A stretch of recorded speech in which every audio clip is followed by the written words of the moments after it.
Miss হবে না আপনার পছন্দের টিভি শো। দেখুন জি5 অ্যাপে একদম ফ্রি। আরো একবার আপনার কাছে ঋণী হয়ে থাকলাম। অনিকেত তিনজনকে মারা ষড়যন্ত্র করেনি। আমি আমি মিথ্যে সাক্ষী জোগাড় করে অনিকেতকে ফাঁসিয়েছিলাম।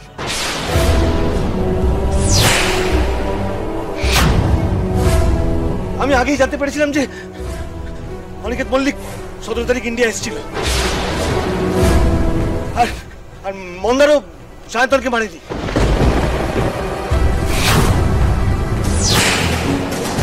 লাই ডিটেকশন টেস্ট হলে আমার সমস্ত প্ল্যান বানচাল হয়ে যেত।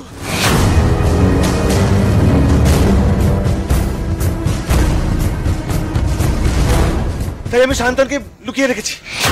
সায়ন্তন মরেনি।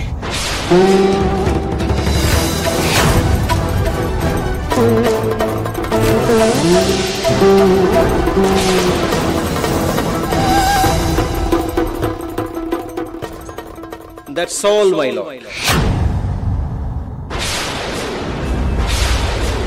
দেখো সূর্য, কত বড় শয়তান!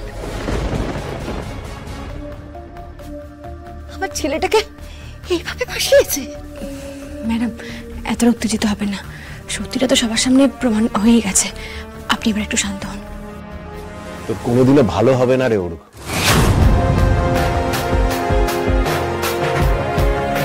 যে জোড়া বাড়ির একজন, আমার ভাবতে লজ্জা লাগছে। ছি,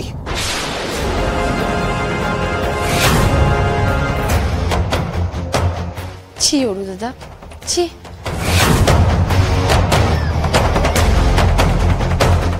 আগে শ্যামলী ছিল বলেই এত বড় সত্যিটা সবার সামনে এলো।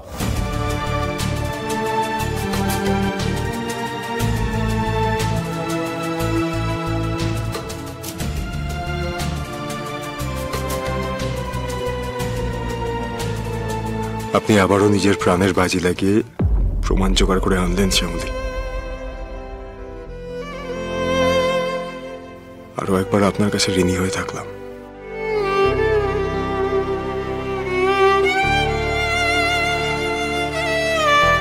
মিলর্ড, তাহলে আপনি পরিষ্কার বুঝতে পারছেন যে এই অরুণাভ ভৌমিক মহামান্য আদালতে দাঁড়িয়ে গীতার উপর হাত রেখে সত্যি কথা বলবার জায়গার একের পর এক মিথ্যা কথা বলে গেছে।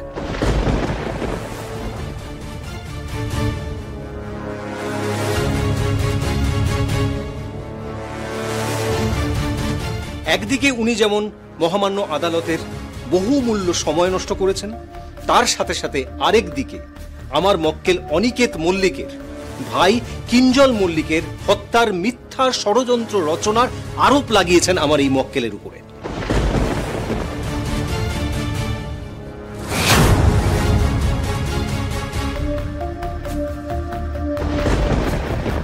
উপরন্তু আমার মক্কেলকে পুলিশ কাস্টাডিতে নিয়ে গিয়ে তার উপর দৈহিক অত্যাচার করা হয়েছে।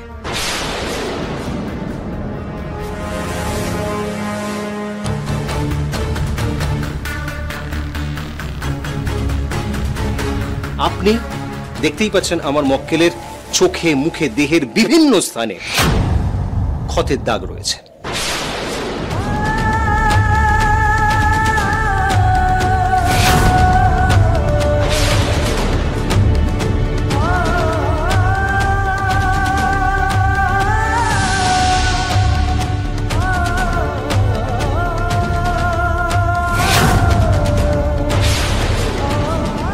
তাই আমি মহামান্য আদালতের কাছে অনুরোধ করব আমার মক্কেল অনিকেত মল্লিককে সসম্মানে বেকসুর খালাস করা হোক।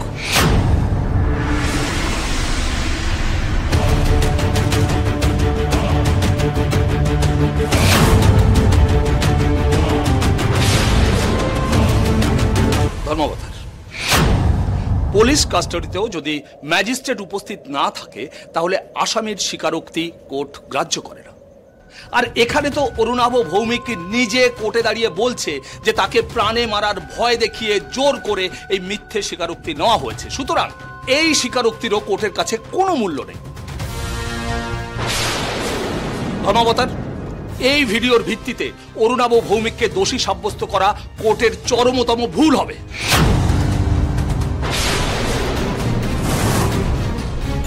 আমার লার্নেড ফ্রেন্ড, মহামান্য আদালতের ভুল ঠিক সেই বিচারটা কি আপনি করবেন?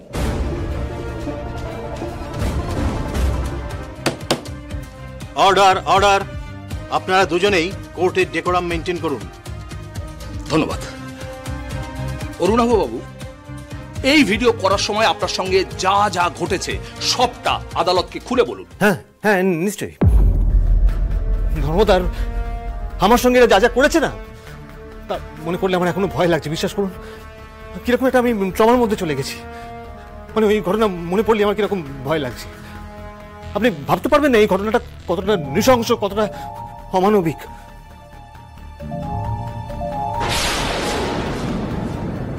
মাথার উপর থেকে সবটা দেখ, আর চিতা তোকে এখানে চিড়ে চিড়ে কামড়ে কামড়ে খাবে। ভালোই ভালোই বলছি, এখনো সময় আছে সত্যিটা স্বীকার করে, তা না হলে কিন্তু আজ তোকে কেউ বাঁচাতে পারবে না, কেউ না। বাঁচাও বাঁচাও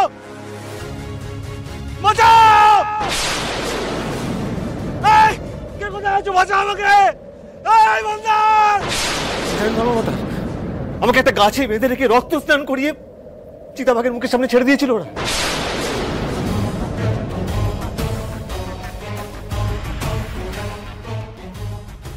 ভাবতে পারছিস কতটা ভয়ানক? এই শ্যামলী আর মন্দার এইভাবে আমাকে স্বীকারোক্তি করিয়েছে।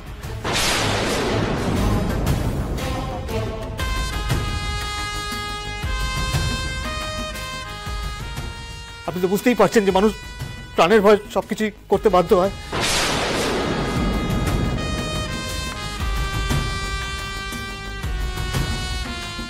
তাই শুধুমাত্র এই মন্দার অনিকেত নয়, মহামান্য আদালতের কাছে আমি আর্জি করছি একজন পোটেনশিয়াল খুন হিসেবে যেন এই শ্যামলীকেও শাস্তি দেওয়া হয়।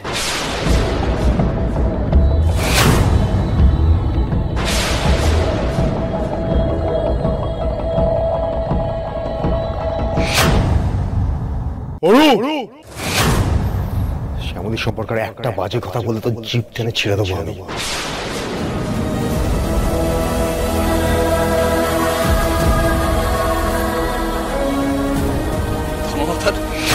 দেখছেন আপনার সামনে কোর্টে দাঁড়িয়ে কিরকম কথা বলছে, তাহলে কোর্টের বাইরে কি বলতে পারে?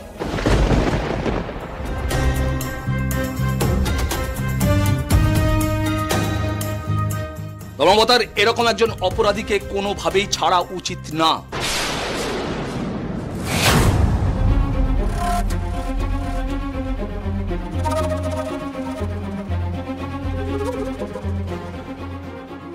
এই তিনজন এমন ঘৃণ্য অপরাধ করেছে যে এই অনিকেত মল্লিক, শ্যামলী মালাকার এবং মন্দার চৌধুরী, এই তিনজনের যাবজ্জীবন কারাদণ্ড হওয়া উচিত।